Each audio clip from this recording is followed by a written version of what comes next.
صباح الخير عليكم يا احلى متابعين في الدنيا. يوم جديد ووصفة جديدة، يا رب تعجبكم. النهاردة هنعمل مع بعض فراخ وفاصوليا خضراء كنت مفرزاها اهي. وطبعا علشان اعمل الفاصوليا الخضراء عندي طماطم مفرزاها وعندي شوربة مفرزاها ورز. هنا عندي كوبايتين رز هعملهم جنب الاكل.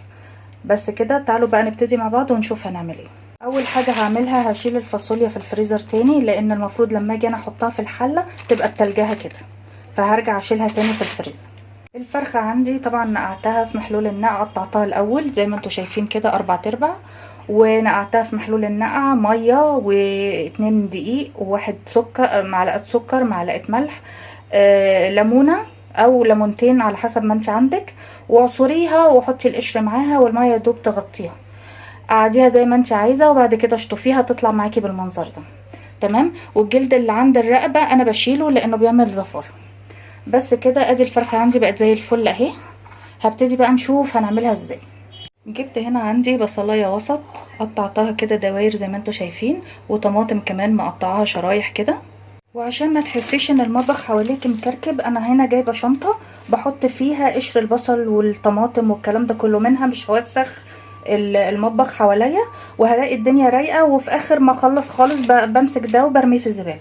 فدوت بتبقى حاجة كويسة يعني ان انت تنظمي مطبخك. نرجع بقى لصينيتنا القمر دي. هبتدي احط فيها ملح، طبعا الملح على حسب الرغبة.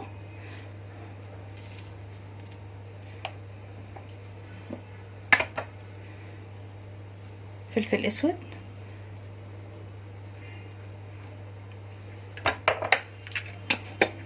هقولك بقى على بديل مكعبات المرقة.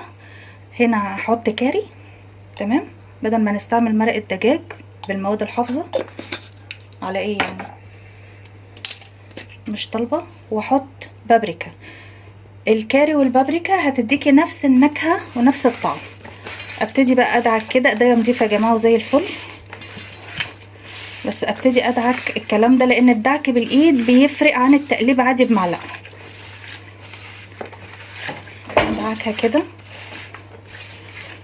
هحتاج ورقتين لورا. نزلت كده عندي ورقتين لورا، ادعكها كده. تمام. وابتدي احط الفراخ عندي، ادعك الفراخ كده. ولو قطعتها كمان يبقى افضل. اديها كده تقطيعه بتساعد في السوا.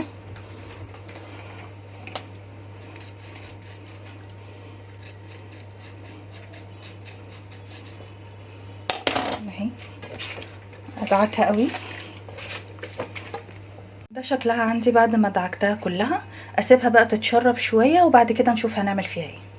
بعد ما الصينيه عندي كده اتشربت من التتبيله، هحطها بقى على النار من غير لا سمنه ولا زيت ولا اي حاجه. هحطها كده، اوريكم برضو هعملها ازاي. هعملها بدهونها اللي موجوده منها فيها، مش هحط ولا سمنه ولا زيت. هديها صدمه من غير اي حاجه، هنشوف مع بعض.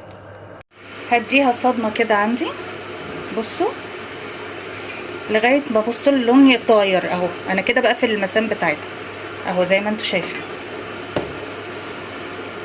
اهو، بالتتبيله بس من غير اي حاجه اهو.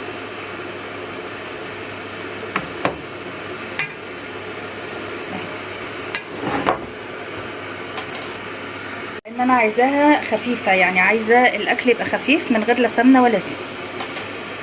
بفضل اقلب فيها لغايه ما بتاخد اللون ده عندي كده زي ما انتوا شايفين. هبتدي بقى كده، هي خلاص كده اتقفلت المسام بتاعتها، هقلبها الناحيه التانيه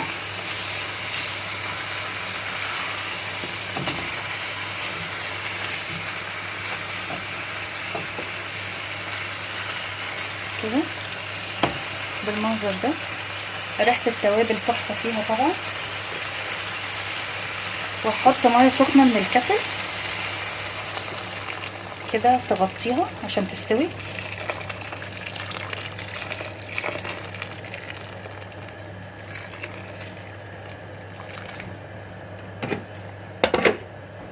وهضيف لها، بصوا، نص معلقه صلصه. علشان لما اجي احطها بقى في الفرن تدي لون حلو كده. بس كده، هي مش عايزه اي حاجه تاني. خلاص كده اسيبها لغايه ما تستوي بقى مع نفسها. بس الريحه جباره يا جماعه. نبتدي بقى مع بعض نعمل الفاصوليا الخضراء. هجيب معلقه سمنه واستنى تسيح قوي. هستنى كده اما السمنه ساحت قوي. نحط البصل. طبعا البصل على حسب الرغبه. هالي كده كفايه. احط رشه فلفل اسود.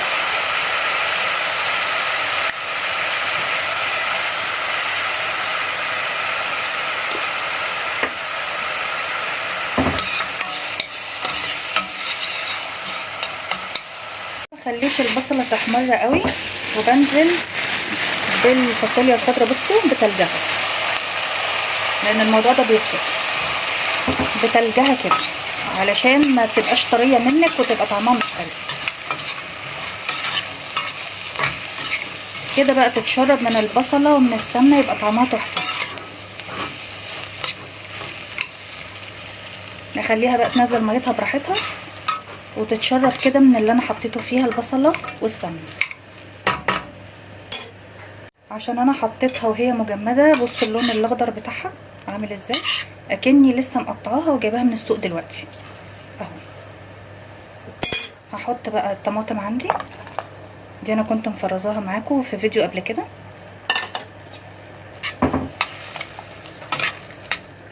استنى عليها شويه وبعد كده ازودها شويه. بعد ما الفاصوليا غلت عندي بالشكل ده بزود عليها الشوربه بتاعتي.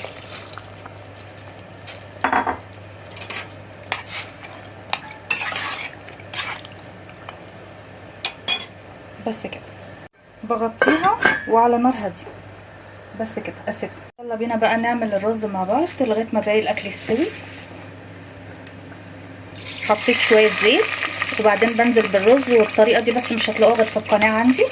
طريقه حلوه جدا بتطلع الرز مفلفل، واللي معايا في القناه من بدري عارفين طريقتي في الرز. بس انا بس بحب اقدمها للناس الجديده والناس اللي اول مره تشوف لي فيديو. الرز ده هتحسوه ان هو مختلف في طعمه وفي ريحته. ريحته مميزه جدا وطعمه مفلفل قوي، يعني هتلاقوه حلو جدا. يا رب تجربوه.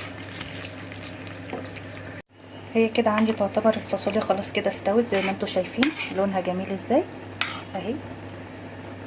هزود لها بس ملح لان ما يعتبرش حطيت فيها ملح. اظبط الملح بتاعها، وهي اصلا فيها فلفل اسود. ما بتاخدش على فكره الفاصوليا ما بتاخدش ملح كتير.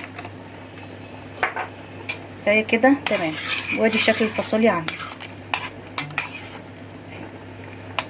احنا عايزين النهارده حاجه خفيفه كده بس عشان الحر. لما الرز عندي يتحمر ويوصل للون ده كده ابتدي احط الشعريه.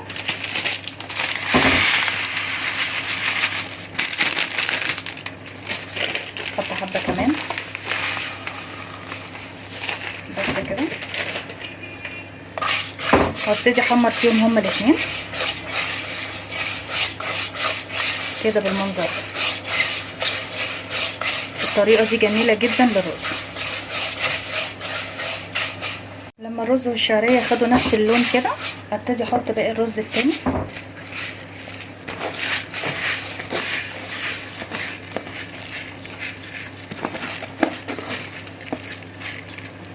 بالمنظر ده وافضل اقلب فيه عشان كل رزايه تتغلف بالزيت.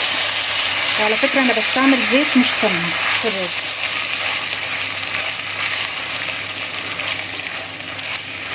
اشوحه كده لغايه ما احس انه نشف خالص. احط له شويه ملح.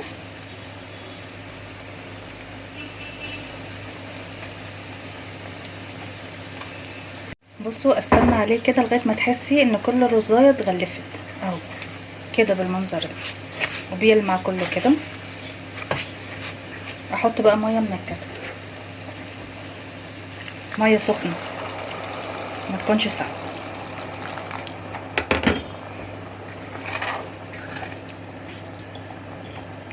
بس كده وعلى نار هاديه بقى واسيبه يستوي. تعالوا بينا نشوف الرز مع بعض. بصوا هو كده خلاص استوى. بصوا بقى الواحده بوحدتها ازاي اهي،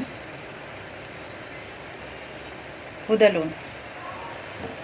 بالنسبه للفراخ هي كده استوت عندي، وما زودتهاش تاني ميه عن الميه اللي انتوا شفتوني زودتها في الاول. ببتدي اخد من الصوص بتاعها ده واعمل كده، ادهنها قبل ما ادخلها تحت الشوايه، لان انا مش هشغل فرن، هشغل شوايه بس. بصوا كده ابتدي اخد من الصوص منها فيها، لا حطينا سمنه ولا حطينا اي حاجه اهي.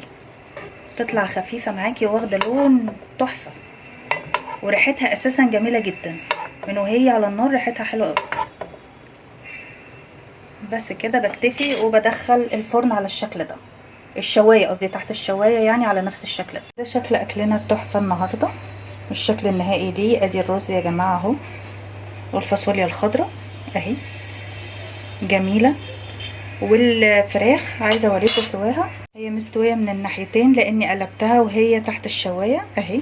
بصوا مش مستحمله اهي. عايزه اوريكم برضو الناحيه التانية اهي. بصوا السوا اهو. يا رب اكون فدتكم ولو بمعلومه بسيطه، واشوفكم في فيديو جديد.